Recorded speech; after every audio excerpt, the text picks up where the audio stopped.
Okay, so this is going to be a different car class today, but I feel like it might be helpful for quite a few people. So we're going to go through how to drive the BMW M2 Cup and how to do Oulton Park in the M2. So yeah, I've been driving the M2 and I honestly think that this is probably one of the best starter cars that you can start on because it really teaches you to turn with the brakes and not the steering, and if you overslip the tyre, which I'll get onto later, it costs you so much time. So it has a very unique style to drive, but I think it's very good to learn. Especially, I think for everyone, honestly, it's very good to learn how to drive this thing. It's you can carry over a lot of techniques from it into different car classes. So, for example, T1 here, it's like a very balanced. You basically balance the car on the brake. So I'm not using much steering angle. I'm literally just holding the brake pressure at like 5%, and the car will just rotate nicely. I see a lot of people in these lobbies like just they trail brake, but they don't do it to the extent that other people do, like faster people do, to the point where you can use less steering angle to turn more. You actually get more rotation if you use less steering angle, more brake. It's sort of counterintuitive, especially for someone that's just learned how to trail brake. It's like what, but it's like the technique that every car pretty much needs, especially in the M2. This is so crucial not to just use a steering angle because you'll get so much understeer off throttle. So you really just need to balance the car on the brake. And the way that you know that if you're doing this correctly is that the car will feel sort of on a knife edge, like it always wants to just kill you basically. And it's a feeling that I've had to get used to in this BMW M2 Cup, because in the GTP it's not nowhere near to the same extent. It is in certain areas, but not on this certain part of the trail brake. It doesn't feel like it's about to just absolutely kill you. But this car feels like it's about to spin. So like you can see here, I've had to make even a correction because it's over rotating, and you can see there's like a tiny bit of counter steering going on.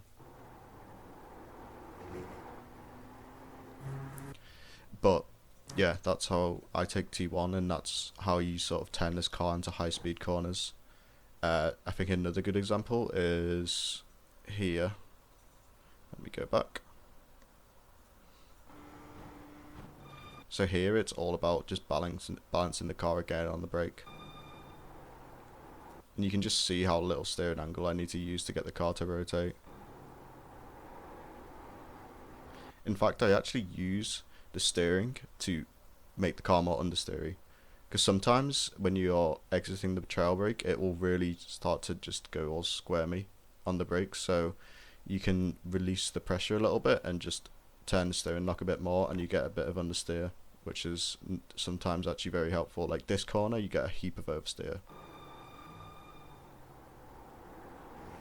So yeah, you can see I'm just cranking on a bit more lock, and it will just give me a bit of understeer. But yeah, I feel like it's so good to learn this technique of balancing the car on the brake. It will make you 20 times faster than any 4K if you do it right. So yeah, definitely learn this if you're coming from, I don't know, and you're like 3K on Iracing and you feel like you're stuck at 3K. This is definitely the technique that you're lacking. Like I can almost guarantee it. You just need to balance the car on the brake and not the steering. Like it's that simple. It might sound simple. When I say it's simple, it's not simple to do, but it's easy to say.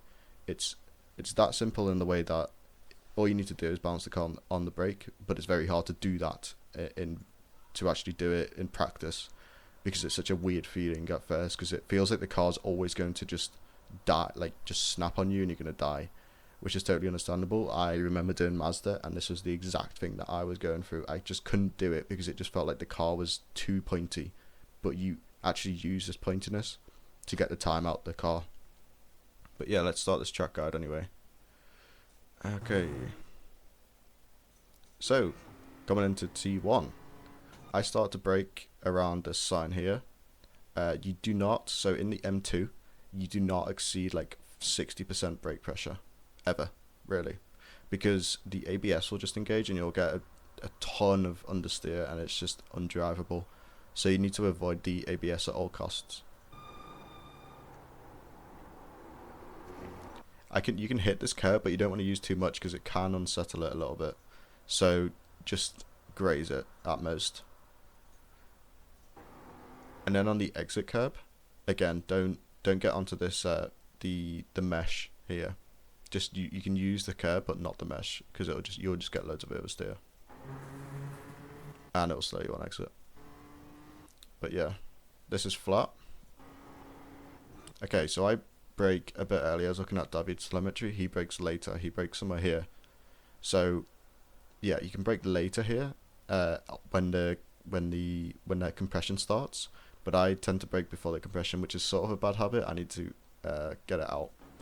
But yeah, I'd say to brake literally here and get all the way over this left curb. Get back on throttle momentarily. You can just get to 100%. And then brake as soon as your car's straight. With this car, you don't want to brake on an angle. With the steering at an angle, you want to brake when your wheel's straight to get the best braking performance. Okay, so this corner is probably the most annoying corner of the entire track. So what you can do is actually, you see this little sausage here? You can actually just get your right wheels around it there so you won't feel it. It'll sort of bounce the car a tiny bit as you enter and exit the grass, but it's nowhere near if you were to hit this curb, and it's way faster. So yeah, that is this turn. I'm going to call it turn 3, I think. No, turn 4. So this is turn 4. Yeah, so just avoid that sausage curb and then get straight back on throttle. Avoiding this curb, like at all costs, do not touch it. And have your wheel as straight as possible, because you can probably see my ABS light, no, traction control light blinking. It's the yellow one at the bottom. So you want to avoid as much TC as possible. So 4th gear, and just really chuck it in. There's a fine way to get this. You don't want to cut too much because the car will bounce up and it'll be really unsettled. But you want to cut it enough to where it slightly lifts the car, but not enough to unsettle it. So about there. And it's just like a micro lift. There. And then you can use this exit curb, but do not go any a millimeter past the exit curb, because as you enter back on, the car will nearly go into the walls. Oh yeah, definitely don't use it. Okay, this is all flat. You want to straighten this out as much as possible because your traction control light will blink. Get all the way over to the right. Cut this inside curb. Stay all the way far left and then start braking. Very light pressure. And just get the car rotated on the brakes and not the steering, of course. And as soon as you exit this curb, you can get back on throttle. You can use this exit curb. I got a touch of oversteer there, so it will definitely slow me down. You want to avoid this at all costs on exit, because it will slow you down quite a bit.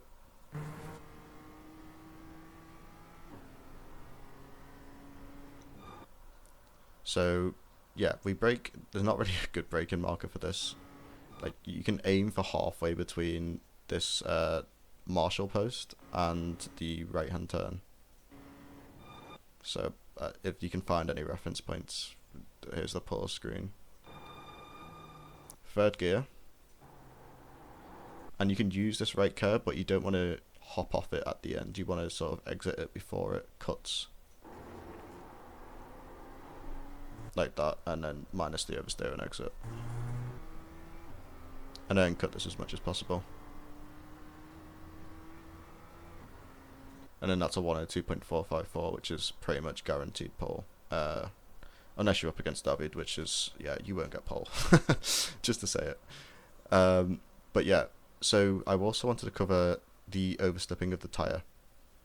So during these corners, it's very crucial not to have too much slip angle. So try not to induce too much rotation on the brake. It's weird because I was saying induce as much as possible, but there's a fine line between too much and as much as possible. You want to have a tiny bit of slip angle, but not enough to where it'll bog the rear tyres. It'll start to bog the engine down on exit, and you'll lose like a tenth, like it's crazy. So maybe this is another mistake that people make in the M2. Do not try and overslip the rears, because it'll just it'll mess up your lap time. Like, I literally lose a tenth in this corner if I overslip the tyres even a tiny bit too much. So yeah, you have a tiny bit of slip angle, but just not too much. I can't tell you what it is. Like, I can't give you the amount of degrees. I don't even think that would help you. You have to feel it through the steering. The best way to explain it is you can feel the car pivot too much, if that makes sense. You can just feel it pivot on the rears, and you'll feel it on the throttle. When you get back on throttle, it'll bog a little bit.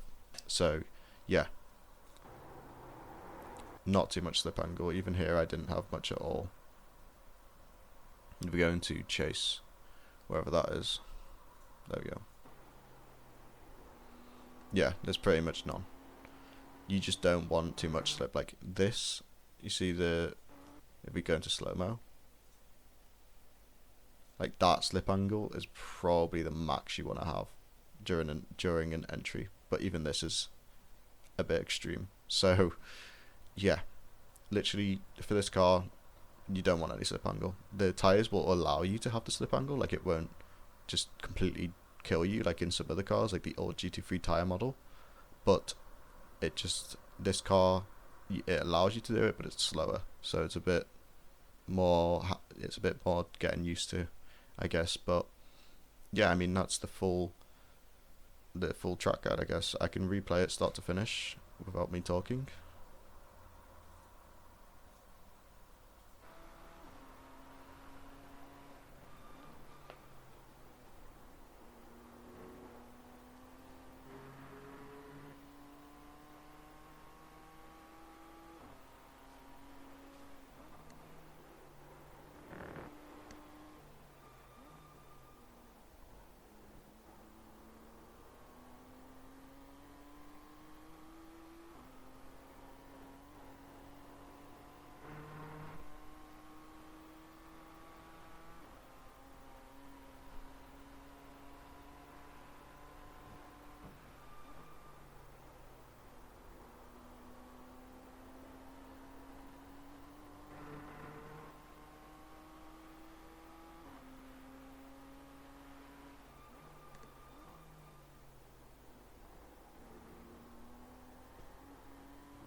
Yeah, usually I would do cockpit, but just for the track limits on this track, I think the third person camera is actually way more useful, so that's the reason why I did that.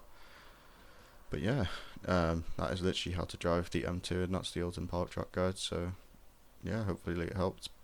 Just a recap, so you don't want to exceed 60% pressure around about then. You just don't want to hit into any ABS, sorry. Then you don't want to overset the tyre, but at the same time you don't want to turn too much of the steering. You want to use the brake to steer. And then the final step really is the TC. Try not to activate too much traction control, especially on exit. So you want to open up the steering as much as possible and just run really wide into every corner,